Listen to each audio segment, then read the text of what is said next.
We are the Gujarat Technological University. Since its inception over a decade ago, GTU has been empowering young and curating minds to realize their true potential.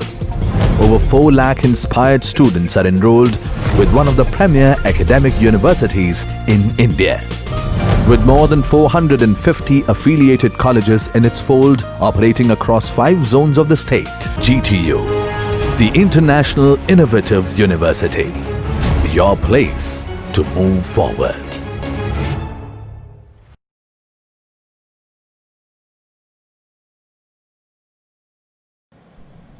Welcome everyone. Last વિડીયોમાં આપણે synchronous મોટરમાં હન્ટિંગને remove કરવાની અલગ અલગ strategy વિશે આપણે discussion કર્યું હતું. આજના લેક્ચરમાં આપણે સિંક્રોનસ મોટર સેલ્ફ સ્ટાર્ટિંગ નથી તો એમને સેલ્ફ સ્ટાર્ટિંગ કેવી રીતે બનાવી શકાય એમની અલગ અલગ મેથડ્સ વિશે ડિસ્કશન ડિટેલમાં કરશું. તો સિંક્રોનસ મોટર જે છે એ સેલ્ફ સ્ટાર્ટિંગ નથી, તો એમને સેલ્ફ સ્ટાર્ટિંગ બનાવવા માટે 4 પ્રકારની અલગ અલગ મેથડ્સ જે છે, જેમાંથી આપણે કોઈ એક મેથડને કમ્પલસરી એડોપ્ટ કરવી પડે. પહેલાં 4 મેથડના નામ જોઈ લઈએ, ફર્ધર આપણે ડિટેલમાં એનું ડિસ્કશન કરશું. તો એમાં પહેલી મેથડ જે છે એ પોની મોટર મેથડ. આ પોની મોટર મેથડમાં આપણે એસી અથવા તો ડીસી મોટરનો ઉપયોગ કરીને સિંક્રોનસ મોટરને સ્ટાર્ટ કરી શકીએ છીએ. બીજી મેથડ જે છે એ starting as a squirrel cage induction motor. આ મેથડમાં આપણે સિંક્રોનસ મોટરને શરૂઆતમાં સ્ક્વિરલ કેજ ઇન્ડક્શન મોટરની જેમ સ્ટાર્ટ કરીને સિંક્રોનસ મોટર સ્ટાર્ટ કરશું. ત્યારબાદ ત્રીજી મેથડ જે છે એ starting as a slip ring induction motor. આ મેથડમાં આપણે સિંક્રોનસ મોટરને સ્લીપ રિંગ ઇન્ડક્શન મોટરની જેમ સ્ટાર્ટ કરશું અને ત્યારબાદ એને સિંક્રોનસ મોટરની જેવી રીતે આપણે એને રનિંગ કન્ડિશનમાં સ્ટાર્ટ કરાવી શકશું. ત્યારબાદ ચોથી મેથડ જે છે એ છે ડીસી મશીનનો ઉપયોગ કરીને આપણે સિંક્રોનસ મોટરને સ્ટાર્ટ કરી શકીએ. હવે 4 મેથડ છે, તો આપણે એ મેથડને આપણે સ્ટેપ બાય સ્ટેપ ડિટેલમાં સમજીએ. તો સૌ પ્રથમ પહેલી મેથડ જે છે એ છે પોની મોટરની મેથડ. મતલબ કે પોની મોટરમાં ડીસી મોટરનો ઉપયોગ કરીને અને એસી મોટરનો ઉપયોગ કરીને એમ 2 ફર્ધર ક્લાસિફિકેશન આવે છે સ્ટાર્ટિંગ મેથડમાં. એમાંની પહેલી મેથડ ડિસ્કશન કરીએ કે ભાઈ ડીસી મોટરનો ઉપયોગ કરીને સિંક્રોનસ મોટરને કેવી રીતે સ્ટાર્ટ કરી શકાય. તો આ બહુ સિમ્પલ મેથડ છે. આ મેથડમાં શું કરવામાં આવશે કે સિંક્રોનસ મોટરને ડીસી મોટર જોડે મિકેનિકલી કપલ કરવામાં આવશે. આ કપલ કરી લીધા બાદ સૌ પ્રથમ સિંક્રોનસ મોટરના સ્ટેટર વાઇન્ડિંગને 3 ફેઝ એસી સપ્લાય આપવામાં આવશે. હવે આ 3 ફેઝ એસી સપ્લાય આપવામાં આવશે એટલે એમાં રોટેટિંગ મેગ્નેટિક ફિલ્ડ પ્રોડ્યુસ થશે. અને જોડે જોડે જે અલગથી મિકેનિકલી કપલ કરેલી જે ડીસી મોટર જે છે એ ડીસી મોટરને સિંક્રોનસ સ્પીડ ઉપર રોટેટ કરાવવામાં આવશે. અને સાથે સિંક્રોનસ મોટરના ફિલ્ડ વાઇન્ડિંગને ડીસી એક્સાઇટેશન આપવામાં આવશે. તો અત્યાર સુધીની કન્ડિશન એવી થઈ છે કે સ્ટેટર વાઇન્ડિંગમાં 3 ફેઝ સપ્લાય એપ્લાય કરી દીધો છે, રોટેટિંગ મેગ્નેટિક ફિલ્ડ પ્રોડ્યુસ થઈ ગયું છે, ફિલ્ડ વાઇન્ડિંગમાં ડીસી સપ્લાય આપી દીધેલો છે, એમાં કોન્સ્ટન્ટ મેગ્નેટિક ફિલ્ડ પ્રોડ્યુસ થઈ ગયું છે, પ્લસ જે એક્સ્ટ્રા મોટર જે છે ડીસી મોટર એમને આપણે સિંક્રોનસ મોટર જોડે મિકેનિકલી કપલ કરેલી છે, એ પોતાની સિંક્રોનસ સ્પીડે રોટેટ થાય છે. તો અત્યારે હવે સ્ટેટરનું રોટેટિંગ મેગ્નેટિક ફિલ્ડ અને રોટરનું સ્ટેટિક ફિલ્ડ એ બંને એક સ્પીડ ઉપર રોટેટ થવા લાગશે. હવે આપણને ખ્યાલ છે કે બંનેની સ્પીડ થવા પાછળનું કારણ બંનેનું અલગ અલગ છે. સ્ટેટરનું રોટેટિંગ મેગ્નેટિક ફિલ્ડની સ્પીડ સિંક્રોનસ સ્પીડ જે છે એમનું કારણ છે 3 ફેઝ સપ્લાય, જ્યારે રોટરના ફિક્સ મેગ્નેટિક ફિલ્ડની સ્પીડ એ પણ સિંક્રોનસ સ્પીડ છે, એમનું કારણ છે એક્સટર્નલી કનેક્ટેડ ડીસી મોટર. હવે એક ટાઈમ એવો આવશે કે જ્યારે રોટરના મેગ્નેટિક પોલ અને સ્ટેટરના મેગ્નેટિક પોલ આ બંને વચ્ચે મેગ્નેટિક લોકિંગ થશે. હવે જેવું મેગ્નેટિક લોકિંગ થઈ જશે એટલે સ્ટેટરના રોટેટિંગ મેગ્નેટિક ફિલ્ડની સ્પીડની જેટલી સ્પીડે તમારું રોટેટ જે છે એ રોટેટ થવા લાગશે.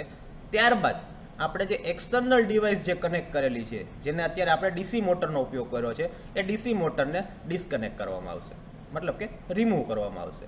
હવે એ મોટરને રિમૂવ કરી દેવામાં આવે તો પણ તમારી સિંક્રોનસ મોટરની રોટર જે છે એ કન્ટિન્યુઅસલી સિંક્રોનસ સ્પીડ ઉપર રોટેટ થતી રહેશે. આ થવા પાછળનું કારણ શું છે? તો કે રોટર અને સ્ટેટર વચ્ચે એક મેગ્નેટિક લોકિંગ થઈ ગયું છે. તો પછી હવે એક્સટર્નલ મોટરની તમારે કોઈ જરૂરિયાત રહેતી નથી. તો આ મેથડનો ઉપયોગ કરીને આપણે સિંક્રોનસ મોટરને સ્ટાર્ટ કરાવી શકીએ. હવે પોની મોટરની મેથડમાં એક બીજી પણ મેથડ હતી કે જેમાં આપણે ડીસી મોટરના બદલે એસી મોટરનો ઉપયોગ કરીને પણ સિંક્રોનસ મોટરને સ્ટાર્ટ કરાવી શકીએ. તો એ મેથડમાં પ્રોસિજરમાં કોઈ ફેરફાર નથી. માત્ર ફેરફાર શું આવશે કે અત્યારે આપણે આ જે ડીસી મોટરનો ઉપયોગ કર્યો છે એમના બદલે આપણે ત્યાં એસી મોટરનો ઉપયોગ કરશું. તો આ બંને મેથડ માત્ર મોટરની પસંદગીના આધારે નામ આપવામાં આવેલા છે. ડીસી મોટરની મેથડ હોય તો એમાં ડીસી મોટરનો ઉપયોગ કરવામાં આવે, અને એસી મોટરનો ઉપયોગ કરેલો હોય તો એને એસી મોટરની મેથડ કહેવામાં આવે. તો આ જે છે તમારી એ ફર્સ્ટ મેથડ જે છે કે જેમાં આપણે પોની મોટરનો ઉપયોગ કરીને આપણે સિંક્રોનસ મોટરને સ્ટાર્ટ કરાવી શકીએ. ત્યારબાદ હવે બીજી મેથડ હતી એ સિંક્રોનસ મોટરને starting as a squirrel cage induction motor, મતલબ કે છે સિંક્રોનસ મોટર પણ એને ચાલુ કરવાની છે as a squirrel cage induction motor. તો આ કેવી રીતે પોસિબલ છે? મોટર સિંક્રોનસ, એનું સ્ટાર્ટિંગ પોર્શન જે છે એ સ્ક્વિરલ કેજની જેમ કરવાનું. તો આ મેથડ બહુ ઇઝી છે કે જેમાં એક તો એક્સટર્નલ તમારે બીજી મોટરની જરૂરિયાત રહેતી નથી. આ મેથડ સમજવા માટે આપણે ડેમ્પર વાઇન્ડિંગનો ઉપયોગ કરશું. અગાઉ પણ આપણે વાત કરેલી હતી કે ડેમ્પર વાઇન્ડિંગનો ઉપયોગ એ મોટરને સ્ટાર્ટ કરવા માટે થાય. તો એનું ડિટેલિંગ આજે આપણે અહીંયા ડિસ્કશન કરવા જઈ રહ્યા છીએ કે સિંક્રોનસ મોટરની જે રોટર જે છે એ રોટરના પોલ શૂ ઉપર સ્લોટ બનાવેલા હશે. આ સ્લોટની અંદર કોપરના બારની મદદથી એમાં વાઇન્ડિંગ કરેલું હશે, અને કોપરના જે બાર જે છે એની બંને એન્ડને આપણે એન્ડ રિંગની મદદથી શોર્ટ કરેલા છે. તો આ જે ડેમ્પર વાઇન્ડિંગ જે છે એ બંને એન્ડ શોર્ટ કરેલા છે. તો આવું જ વાઇન્ડિંગ આપણે 3 ફેઝ ઇન્ડક્શન મોટરના રોટરના વાઇન્ડિંગ જેવું જ છે. તો એનો મતલબ એવો થયો કે સિંક્રોનસ મોટરની રોટર અને સ્ક્વિરલ કેજ ઇન્ડક્શન મોટરની રોટર એ કન્સ્ટ્રક્શનની દ્રષ્ટિએ એક સરખી છે. થોડું કન્ફ્યુઝન ન થાય એ માટે ફરી રિવિઝન કરું કે સિંક્રોનસ મોટરની રોટરમાં પહેલેથી જ ફિલ્ડ વાઇન્ડિંગ તો છે જ. આ ઉપરાંત એના પોલ શૂ ઉપર સ્લોટની અંદર કોપર બારનો ઉપયોગ કરીને એક નવું વાઇન્ડિંગ બનાવવામાં આવે છે જેને ડેમ્પર વાઇન્ડિંગ કહેવાય. હવે આ વાઇન્ડિંગ જે છે એ એન્ડ રિંગની મદદથી શોર્ટ કરેલું છે, અને આવું જ કન્સ્ટ્રક્શન એ 3 ફેઝ સ્ક્વિરલ કેજ ઇન્ડક્શન મોટરના રોટરમાં આપણે અગાઉ કરેલું છે. તો હવે વાત કરીએ એમની પ્રોસિજરની. કન્સ્ટ્રક્શન પાર્ટ્સ કવર થયો, હવે વાત કરીએ પ્રોસિજરની કે કેવી રીતે સ્ટાર્ટ થશે. તો કે શરૂઆતમાં આપણે સિંક્રોનસ મોટરના સ્ટેટરમાં 3 ફેઝ એસી સપ્લાય એપ્લાય કરશું. એટલે સ્વાભાવિક છે કે સ્ટેટરમાં રોટેટિંગ મેગ્નેટિક ફિલ્ડ પ્રોડ્યુસ થશે. હવે આ રોટેટિંગ મેગ્નેટિક ફિલ્ડ જે છે એ રોટરના પોલ શૂમાં રહેલા ડેમ્પર વાઇન્ડિંગ જોડે લિંક થશે. લિંક એટલા માટે થશે કે શરૂઆતમાં રોટર જે છે એ સ્થિર છે અને મેગ્નેટિક ફિલ્ડ જે છે એ રોટેટ થાય છે. એટલે આ ફ્લક્સ જે છે એ ડેમ્પર વાઇન્ડિંગની અંદર કટ થશે. ડેમ્પર વાઇન્ડિંગની અંદર ફિલ્ડ કટ થાય એટલે according to Faraday's law damper વાઇન્ડિંગમાં ઈએમએફ પ્રોડ્યુસ થશે. હવે આ ઈએમએફ પ્રોડ્યુસ થાય છે અને ડેમ્પર વાઇન્ડિંગ શોર્ટ સર્કિટ કરેલું છે એટલે એમાં કરંટ પ્રોડ્યુસ થશે, અને એમના કારણે ડેમ્પર વાઇન્ડિંગમાં ટોર્ક પ્રોડ્યુસ થશે. અને સાથે સાથે સિંક્રોનસ મોટરની રોટરમાં ડીસી સપ્લાય એપ્લાય કરી દેવામાં આવે છે.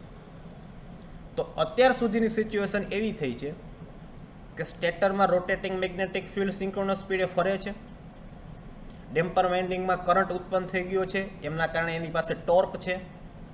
ફિલ્ડ વાઇન્ડિંગ પોતાનું ડીસી સપ્લાય આપવાથી એમાં કોન્સ્ટન્ટ ફ્લક્સ ઉત્પન્ન થઈ ગયું છે. હવે ડેમ્પર વાઇન્ડિંગમાં ટોર્ક પ્રોડ્યુસ થયો છે, એટલે ડેમ્પર વાઇન્ડિંગ જે છે એમાં ઉત્પન્ન થયેલા ટોર્કના કારણે એ રોટેશનમાં આવશે અને આ સ્પીડ જે છે એ ધીમે ધીમે ગ્રેજ્યુઅલી અપગ્રેડ થશે. હવે એક સમય એવો આવશે કે રોટરની સ્પીડ એ સ્ટેટરમાં ઉત્પન્ન થયેલા રોટેટિંગ મેગ્નેટિક ફિલ્ડના સ્પીડની જોડે સિંક્રોનિઝમમાં આવશે, મતલબ કે એક સરખી થશે. તો આ સમય દરમિયાન સ્ટેટર અને રોટરના ઓપોઝિટ પોલ વચ્ચે એક પ્રકારનું મેગ્નેટિક લોકિંગ થશે. હવે આ લોકિંગ થઈ ગયા બાદ રોટર જે છે એ સ્ટેટરમાં ઉત્પન્ન થયેલા મેગ્નેટિક ફિલ્ડની સેમ સ્પીડે રોટેટ થવા લાગશે અને રોટર જે છે એ કન્ટિન્યુઅસલી સિંક્રોનસ સ્પીડે રોટેટ થશે. તો આ મેથડમાં આપણે સ્ક્વિરલ કેજ ઇન્ડક્શન મોટરના કન્સ્ટ્રક્શન જેવું ડેમ્પર વેન્ડિંગનો ઉપયોગ કરીને આપણે સિંક્રોનસ મોટરને સ્ટાર્ટ કરી છે.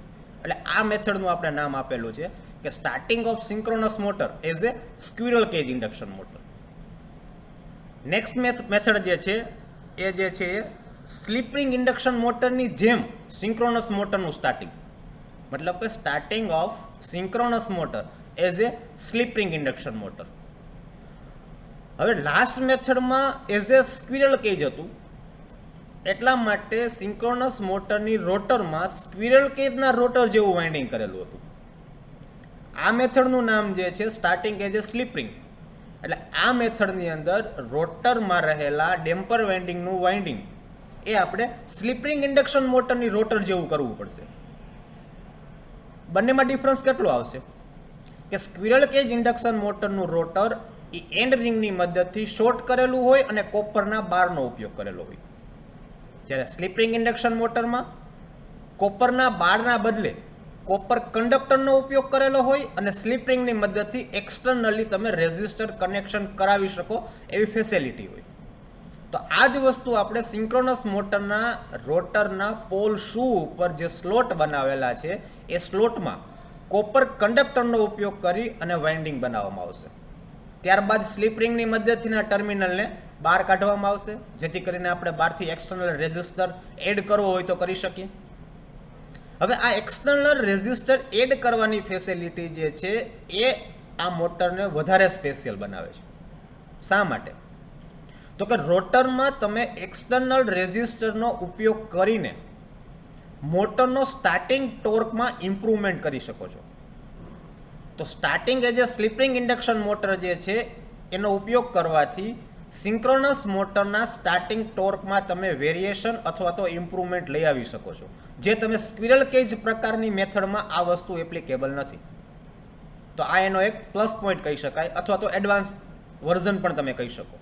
હવે એની કન્સ્ટ્રક્શન પાર્ટ કવર કર્યા બાદ હવે એની પ્રોસિજર ફોલો કરીએ કે કેવી રીતે સ્ટાર્ટ થશે સિંક્રોનસ મોટર. તો એઝ યુઝ્યુઅલ ફર્સ્ટ સ્ટેપમાં સિંક્રોનસ મોટરના સ્ટેટરમાં 3 ફેઝ સપ્લાય આપવામાં આવશે, એટલે રોટેટિંગ મેગ્નેટિક ફિલ્ડ પ્રોડ્યુસ થશે.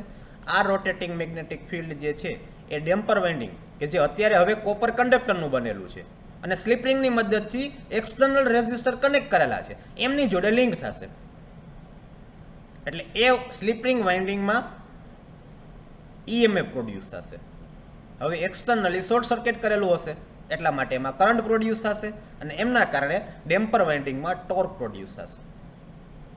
હવે તો કે ફિલ્ડ વાઇન્ડિંગને કોન્સ્ટન્ટ DC વોલ્ટેજ આપો એટલે એમાં એક સ્ટેટિક ફ્લક્સ પ્રોડ્યુસ થશે, પરંતુ ડેમ્પર વાઇન્ડિંગમાં ઉત્પન્ન થયેલા ટોર્કના લીધે હવે તમારી રોટર સ્લિપ રિંગ ઇન્ડક્શન મોટરની જેમ ગ્રેજ્યુઅલી પોતાની સ્પીડમાં વધારો કરતી જશે. હવે આ ગ્રેજ્યુઅલી વધારો થતાં એક ટાઈમ એવો આવશે કે ત્યારે સ્ટેટરમાં ઉત્પન્ન થયેલા રોટેટિંગ મેગ્નેટિક ફિલ્ડની સ્પીડ અને ડેમ્પર વાઇન્ડિંગની મદદથી ફરતું તમારું રોટર આ બંનેની સ્પીડ એક સરખી થશે. ત્યારે સ્ટેટરના અને રોટરના ઓપોઝિટ પોલ એકાબીજાની નજીકમાં આવશે તો એ બંને વચ્ચે મેગ્નેટિક લોકિંગ થશે. અને એક વખત આ મેગ્નેટિક લોકિંગ થઈ ગયા બાદ હવે તમારી રોટર જે છે એ કન્ટિન્યુઅસલી સિંક્રોનસ સ્પીડે રોટેટ થશે. તો આવી રીતે તમે તમારી મોટરને as a slip ring induction મોટરની મદદથી પણ સિંક્રોનસ મોટરને સ્ટાર્ટ કરાવી શકો. હવે આ બંને મોટરનું એક કન્ક્લુઝન વિચારી લઈએ કે starting as a squirrel cage હોય તો પણ ભલે અને starting as a slip ring હોય તો પણ ભલે. એકવાર મેગ્નેટિક લોકિંગ થઈ ગયા પછી ડેમ્પર વાઇન્ડિંગનું શું કામ? તો ખાસ યાદ રાખવા જેવી વસ્તુ છે અને ધ્યાનથી સાંભળવા જેવી વાત કે જ્યારે રોટરની સ્પીડ અને રોટેટિંગ મેગ્નેટિક ફિલ્ડની સ્પીડ એક સરખી હશે, અથવા એના બીજા શબ્દોમાં કહેવું હોય તો ત્યારે રોટર અને સ્ટેટરના રોટેટિંગ મેગ્નેટિક ફિલ્ડ વચ્ચે રિલેટિવ સ્પીડ 0 થઈ જશે. હવે રિલેટિવ સ્પીડ 0 થાય એનો મતલબ એવો થાય કે ત્યારે કોઈ પણ પ્રકારનું ફ્લક્સ એ ડેમ્પર વાઇન્ડિંગમાં લિંક થશે નહીં. મતલબ કે ડેમ્પર વાઇન્ડિંગમાં EMF પ્રોડ્યુસ નહીં થાય, મતલબ કરંટ પ્રોડ્યુસ નહીં થાય. તો એનો મતલબ એવો થયો કે એક વખત મેગ્નેટિક લોકિંગ થઈ ગયું, અથવા તો રોટરની અને સ્ટેટરના મેગ્નેટિક ફિલ્ડની સ્પીડ સરખી થઈ ગઈ, ત્યારબાદ ડેમ્પર વાઇન્ડિંગનું સિંક્રોનસ મોટરમાં કોઈ કામ રહેતું નથી. આની બીજા શબ્દોમાં એ પણ કહી શકાય કે ડેમ્પર વાઇન્ડિંગનો ઉપયોગ માત્ર સિંક્રોનસ મોટરના સ્ટાર્ટિંગ ટાઈમથી લઈ અને મેગ્નેટિક લોકિંગ સુધીમાં જ એનો ઉપયોગ થાય છે. તો એઝ એ સ્ટાર્ટિંગ તરીકે જ ડેમ્પર વાઇન્ડિંગનો આપણે ઉપયોગ કરીએ છીએ. તો આ ડેમ્પર વાઇન્ડિંગનો એક બીજો ઉપયોગ છે. પહેલો ઉપયોગ આપણે ડિસ્કસ કર્યો હતો કે ભાઈ ડેમ્પર વાઇન્ડિંગનો ઉપયોગ જે છે એ હન્ટિંગને રિમૂવ કરવા માટે થાય, અને આજે આપણે એનો આ બીજો એપ્લિકેશન જે છે કે ડેમ્પર વાઇન્ડિંગનો ઉપયોગ આપણે સિંક્રોનસ મોટરને સ્ટાર્ટિંગ કરવા માટે પણ આપણે કરીએ છીએ. ત્યારબાદ એક નેક્સ્ટ મેથડ જે છે કે સ્મોલ ડીસી મશીનનો ઉપયોગ કરીને પણ આપણે સિંક્રોનસ મોટરનો ઉપયોગ કરી શકીએ. પરંતુ પ્રેક્ટિકલી આપણે વિચારવા જઈએ તો ફર્સ્ટ મેથડ હતી પોની મોટરની મેથડ. તો આ મેથડમાં આપણે તમારે એક સેપરેટ એસી અથવા ડીસી મોટરની રિક્વાયરમેન્ટ છે. તો પ્રેક્ટિકલી આ વસ્તુ કરવું યોગ્ય નથી. ત્યારબાદ બી મેથડ જોઈએ આપણે સ્ટાર્ટિંગ એજ એ સ્ક્વિરલ કેજ ઇન્ડક્શન મોટર. તો આ મેથડમાં આપણે અલગથી મોટરની રિક્વાયરમેન્ટ નથી, પરંતુ ડેમ્પર વાઇન્ડિંગ આપણું શોર્ટ સર્કિટ કરેલું છે. એનો મતલબ એવો થાય કે આપણે એક્સટર્નલી કોઈ પણ પ્રકારનો રેઝિસ્ટર કનેક્ટ ન કરી શકીએ. તો એનો બીજો મતલબ પાછો એ નીકળશે કે એમાં ટોર્કને કંટ્રોલ કરવો પોસિબલ નથી. તો એ મેથડ પણ પ્રેક્ટિકલી આટલી બધી ફેમસ નથી, પરંતુ સ્ટાર્ટિંગ એજ એ સ્લિપરિંગ જે મેથડ જે છે એ બહુ વાઇડલી યુઝ થાય છે. કારણ કે આ મેથડનો ઉપયોગ કરીને અલગ મોટરની રિક્વાયરમેન્ટ નથી, અને તમે તમારા સિંક્રોનસ મોટરમાં ઉત્પન્ન થયેલા સ્ટાર્ટિંગ ટોર્કને પણ કંટ્રોલ કરી શકો છો. તો બેનિફિશિયલ મેથડ જે છે એ સિંક્રોનસ મોટરમાં સ્ટાર્ટિંગ એજ એ સ્લિપરિંગ ઇન્ડક્શન મોટર જે છે એમનો ઉપયોગ થાય છે. અને સ્મોલ ડીસી મશીનનો ઉપયોગ જે છે તો એમાં અગેન પાછી એક ડીસી મશીનની તમારી રિક્વાયરમેન્ટ રહી છે. તો આ મેથડ પણ પ્રેક્ટિકલી આટલી બધી આપણે ઉપયોગમાં લેતા નથી. તો આ વાત થઈ અત્યારે સિંક્રોનસ મોટરને સ્ટાર્ટિંગ કરવાની અલગ અલગ મેથડ્સની. હવે નેક્સ્ટ વિડીયોમાં આપણે સિંક્રોનસ મોટરમાં ઉત્પન્ન થયેલું બેક EMF તથા સિંક્રોનસ મોટરનો નો લોડ ઉપરનો વેક્ટર ડાયાગ્રામ અને સિંક્રોનસ મોટરનો ઓન લોડ ઉપરનો અલગ અલગ પાવર ફેક્ટર માટેનો ડાયાગ્રામ છે એ આપણે સ્ટડી કરશું. Thank you.